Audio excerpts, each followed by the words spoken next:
इस वीडियो में आपको 9th क्लास साइंस सब्जेक्ट का कंप्लीट सॉल्यूशन देखने को मिलेगा। यदि आपको और भी सब्जेक्ट की वीडियो देखनी है तो मेरे YouTube channel MS education TV के ऊपर जाके देख सकते हैं। सबसे पहले इंस्ट्रक्शंस यानी कि निर्देश। First point, all questions are compulsory, सभी क्वेश्चन आपको करने जरूरी हैं। नेक्स्ट पॉइंट, क्वेश्चंस 1 to 8 यानी कि 1 से लेकर 8 तक जो क्वेश्चन है आपके 1-1 नंबर के हैं। नेक्स्ट है क्वेश्चन 9 to 11, ये जो क्वेश्चन आपके 2-2 नंबर के हैं। नेक्स्ट क्वेश्चन 12 to 13, ये क्वेश्चन आपके 3-3 नंबर के हैं। नेक्स्ट क्वेश्चन 14 to 15, ये जो क्वेश्चन आपके 5-5 नंबर के रहेंगे। फर्स्ट क्वेश्चन, निम्नलिखित में से कौन सी घटना हमेशा शीतलता का प्रभाव देती है? तो इसका राइट आंसर है वाष्पीकरण, सी ऑप्शन राइट होगा। Which of the following phenomenon always results in cooling effect? तो इसका राइट आंसर हो जाएगा इवेपोरेशन, सी ऑप्शन इसका राइट होगा। क्वेश्चन 2, न्यूटन के गति के तीसरे नियम के अनुसार क्रिया और प्रतिक्रिया बल, तो इसका राइट आंसर हो जाएगा हमेशा अलग अलग वस्तुओं पर विपरीत दिशा में कार्य करते हैं, यानी कि अलग अलग जो है डायरेक्शन में क्या करें, काम एक इधर तो दूसरा उधर, तो इसमें बी ऑप्शन राइट होगा। इंग्लिश में according to Newton's third law of motion, action and reaction, तो इसका राइट आंसर हो जाएगा always act on different bodies in different direction, तो इसमें जो बी ऑप्शन क्या होगा अपना राइट, बी ऑप्शन राइट हो जाएगा। क्वेश्चन 3, किसी भी वस्तु का जड़ता उसका वह प्राकृतिक गुण है जो विरोध करता है, तो किसका विरोध करता है? वस्तु के विरामावस्था में परिवर्तन का, वस्तु की गति में परिवर्तन का, वस्तु की दिशा में परिवर्तन का, तो सभी ऑप्शन इसमें राइट हैं, तो इसमें डी ऑप्शन राइट हो जाएगा उपरोक्त सभी। नेक्स्ट अगर हम बात करें, यहाँ पे नीचे देखिए इंग्लिश में भी दिया गया है। इंग्लिश में देखिए, inertia is property of a body by virtue of which it can not change by itself, तो ये क्या नहीं चेंज कर सकता अपने खुद के द्वारा? It's state of rest, the steady state of uniform motion, its direction of motion, तो इसका राइट आंसर क्या हो जाएगा? डी ऑप्शन यानी कि ऑल ऑफ दीज। क्वेश्चन 4, द्रव अवस्था में परिवर्तित हुए बिना ठोस से सीधे गैस बनने की प्रक्रिया को कहते हैं, यानी कि कोई भी एक द्रव्य है जो ठोस से जो है यानी कि बिना ठोस से जो है बिना द्रव अवस्था में परिवर्तित हुए ठोस से डायरेक्ट गैस बन जाता है, यानी कि कोई भी सॉलिड है वो डायरेक्ट जो है सीधा गैस बन जाता है, लेकिन वो लिक्विड में कन्वर्ट नहीं होता, तो उसको बोलते हैं जो है ऊर्ध्वपातन। इंग्लिश में the direct change of solid state to gas, यानी कि सॉलिड से डायरेक्ट गैस में बन जाना, विदाउट लिक्विड, यानी कि वो लिक्विड में कन्वर्ट नहीं होता, डायरेक्ट सॉलिड से गैस में बन जाता है, कन्वर्ट हो जाता है, तो इसको बोलते हैं हम सब्लिमेशन, तो इसमें जो राइट आंसर क्या हो जाएगा? सब्लिमेशन। आपको मुझे कमेंट सेक्शन में बताना है वाटर फ्रीजिंग पॉइंट, यानी कि पानी का जो है फ्रीजिंग पॉइंट क्या होता है, ज़रूर आप मुझे कमेंट सेक्शन में बताएं। वाटर कितनी डिग्री के ऊपर जो है जमता है, तो ज़रूर आप मुझे कमेंट सेक्शन में इसका आंसर बताएं, नॉर्मल सा क्वेश्चन है ये।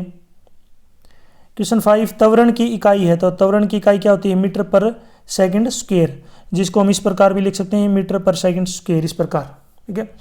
X unit of acceleration is metre per second square, English में लिखना है तो आप लिख सकते हो metre per second square. Question 6, कोशिका का कौन सा अंग रसोई घर कहलाता है? तो इसको बोलते हैं chloroplast. Which organelle is known as kitchen of a cell? Chloroplast. Question 7, गाड़ी की दूरी किस यंत्र द्वारा मापी जाती है? तो गाड़ी की जो दूरी होती है वो ओडोमीटर से नापते हैं, और स्पीड को स्पीडोमीटर से नापते हैं, जो डिस्टेंस होती है इसको नापते हैं ओडोमीटर से। By which instrument is the distance of vehicle measured by odometer? Question 8, assertion reason का क्वेश्चन दे रखा है, अभिकथन और कारण। आपको बताना है कि दोनों गलत हैं, दोनों सही हैं, एक गलत है एक सही है, ये आपको बताना है। तो इसमें देखिए अभिकथन दे रखा है जिनको हम असर्शन बोलते हैं। अगरबत्ती की खुशबू कमरे के प्रत्येक कोने में पहुंच जाती है, बिल्कुल सही बात है ये। कारण है कि गैसों में आकर्षण के अंतर आणविक बल बहुत ज़्यादा होता है, तो ज़्यादा नहीं होता, कम होता है, तो इसका मतलब यहाँ पे हम कह सकते हैं कि जो अपना अभिकथन है वो तो सही है, लेकिन जो कारण है वो क्या है? गलत। इंग्लिश में दे रखा है कि every corner of the incense burner is accessible, और इसका रीजन है कि intermolecular force of attraction are very high in gases, gas के अंदर हाई नहीं होता, गैस के अंदर क्या होता है, जो इंटरमोलिकुलर फोर्स जो होता है वो क्या होता है? लेस होता है, यानी कि कम होता है। तो यहाँ पे इस पे जो राइट आंसर क्या हो जाएगा अपना? Assertion is correct but reason is false. Question 9 का देखिए, यहाँ पे तापमान को डिग्री सेल्सियस में बदलना है। तो 300 केल्विन को यहाँ पे अगर हम बदलेंगे किसमें, सेल्सियस में, तो आपको याद रखना है 300 केल्विन में से यदि हम 273 केल्विन घटाएंगे, 273 जो केल्विन है वो हमें माइनस करना पड़ता है, तो 27 डिग्री सेल्सियस आ जाएगा। इसी प्रकार 575 केल्विन है, इसमें से भी 273, वैसे तो ये 273.15 होता है, लेकिन हम नियर में ले लेते हैं, लगभग ले लेते हैं, तो ये कितना आ जाएगा 302 डिग्री सेल्सियस, 302 डिग्री सेल्सियस। आपको एक ऐसा टेम्परेचर बताना है, आप ये मैंने आपके लिए छोड़ दिया, ऐसा टेम्परेचर बताओ जहाँ पे डिग्री सेल्सियस और डिग्री फ़ारेनहाइट दोनों बराबर हों, यानी कि उस वैल्यू, वो वैल्यू क्या होगी जहाँ पे डिग्री सेल्सियस और डिग्री फ़ारेनहाइट क्या हों, बराबर हों। वैसे मैं आपको फार्मूला बता देता हूँ, अगर आपको फार्मूला यूज़ करना है तो डिग्री सेल्सियस जो डिग्री फ़ारेनहाइट निकालने के लिए 9/5 डिग्री सेल्सियस प्लस 32, इस फॉर्मूले से आप जो है यहाँ पे वैल्यू निकाल सकते हैं कि ऐसी वैल्यू बताना जहाँ पे डिग्री सेल्सियस और डिग्री फ़ारेनहाइट की वैल्यू क्या हो, बराबर। और मैं आपको बता देता हूँ ये जो वैल्यू आएगी माइनस में आएगी, नेगेटिव आएगी। क्वेश्चन 10, पानी का क्वथनांक और हिमांक बताना है। तो क्वथनांक जो है 100 डिग्री सेल्सियस और हिमांक 0 डिग्री सेल्सियस।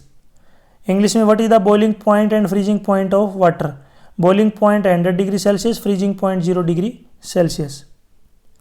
क्वेश्चन 11, धनात्मक और ऋणात्मक के बीच अंतर धनायन और ऋणायन के बीच अंतर बताइए। तो देखिए धनायन क्या होते हैं, धनात्मक आवेश आयन होते हैं जिनके ऊपर पॉजिटिव चार्ज होता है। ऋणायन जो ऋणात्मक आवेश होते हैं जिनके ऊपर माइनस जो है चार्ज होता है। Difference between cation and anion. Cations are positively charge, यानी कि कैटायन जो होते हैं वो पॉजिटिवली चार्ज होते हैं आयन, और एनायन जो होते हैं वो होते हैं नेगेटिवली चार्ज, यानी कि नेगेटिव साइन होता है इनके ऊपर। क्वेश्चन 12, लाइसोसोम को आत्मघाती थैली क्यों कहा जाता है। तो इसका आंसर है यह कोशिका क्षतिग्रस्त, यदि कोशिका क्षतिग्रस्त हो जाती है तो लाइसोसोम में से एक फट जाता है और कुछ पाचक एंजाइम छोड़ता है, फिर जारी एंजाइम अपनी ही कोशिका को पचा लेते हैं और अंततः कोशिका मर जाती है। अतः लाइसोसोम को कोशिका की आत्मघाती थैली कहा जाता है।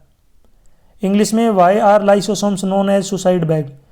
इसका आंसर है if the cell gets damaged then one of the lysosome burst and release some digestive enzymes.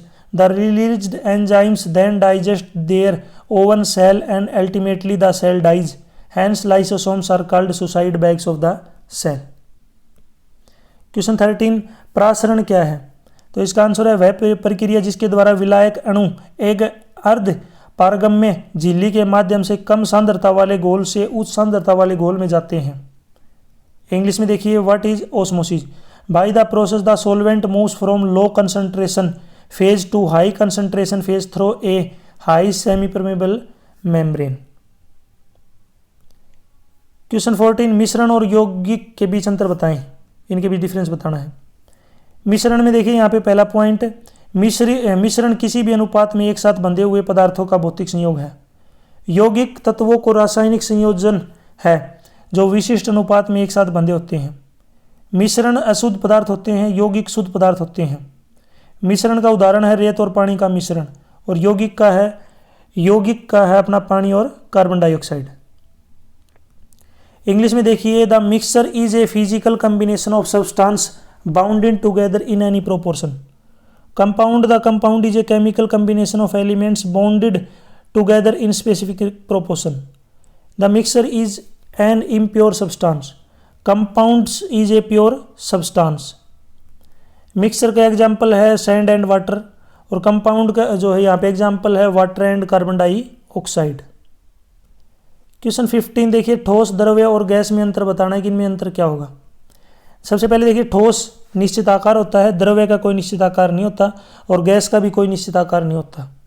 ठोस एक निश्चित आयतन होता है ठोस का, द्रव्य का एक निश्चित आयतन होता है, लेकिन गैस का जो है यहाँ पे निश्चित आयतन नहीं होता।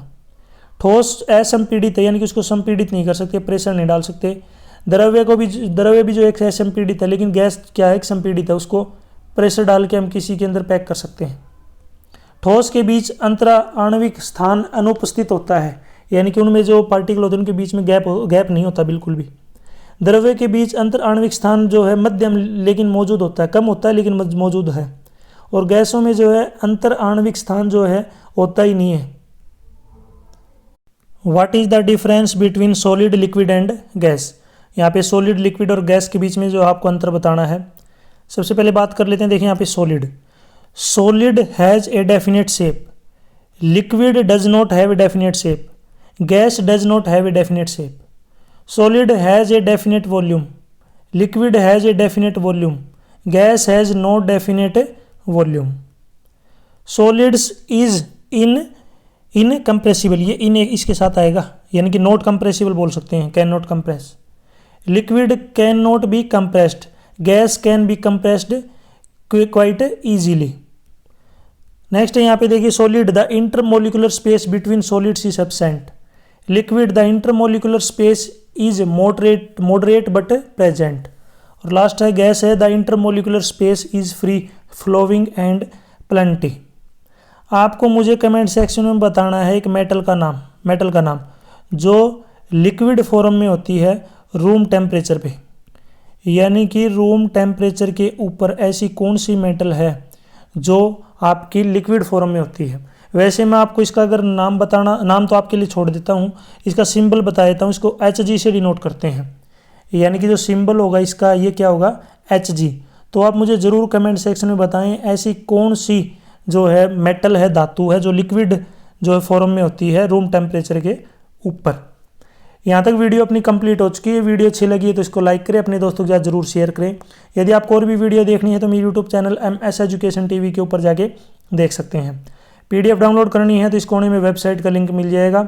और यदि आप मुझे फेसबुक इंस्टाग्राम पे फॉलो करना चाहते हैं तो उसका लिंक आपको इसी वीडियो के नीचे डिस्क्रिप्शन में मिल जाएगा, वहाँ से आप मुझे डायरेक्ट फॉलो कर सकते हैं. Thanks for watching.